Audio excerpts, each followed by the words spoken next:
ஏய் போதுண்டி உங்களோட வாழ்ந்த வாழ்க்கை. கல்யாணம் ஆகி எத்தனை வருஷம் ஆச்சு? இன்னமும் அவன் மேலே பாசத்தை கொட்டுவாங்க. போதும், எனக்கு சலிச்சிருச்சு. உன்னை பார்க்கவே எனக்கு பிடிக்கல. நான் கிளம்புறேன். நமக்கும் கல்யாணம் ஆகி ரொம்ப வருஷம் ஆச்சு. நம்ம புருஷனும் அதே லவ்வோடு தான் இருப்பாரா? செக் பண்ணி பார்த்துட வேண்டியதான்.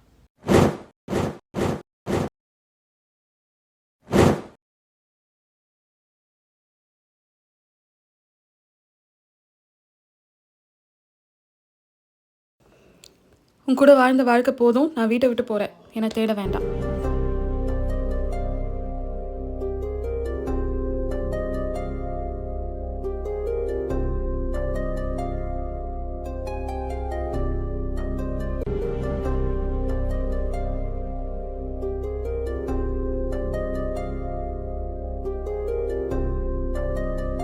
ஹலோ, நமக்கு இருந்த ஒரே தொல்லையும் முடிஞ்சு. அவள் வீட்டை விட்டு போயிட்டா.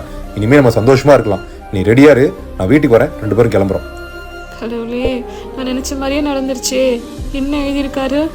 அட லூசு பொண்டாட்டி, கால் தெரியிற அளவுக்கு கேவலமாக மறைஞ்சு நிற்கிறேன். பன்னீர் வாங்கிட்டு வரேன். சப்பாத்தி பன்னீர் பட்டர் மசாலா சாப்பிடலாம். என் மொத்த காதல் உனக்கு தான். 100 ஜென்மம் ஆனாலும் உன் கூட தான். I love you Latha.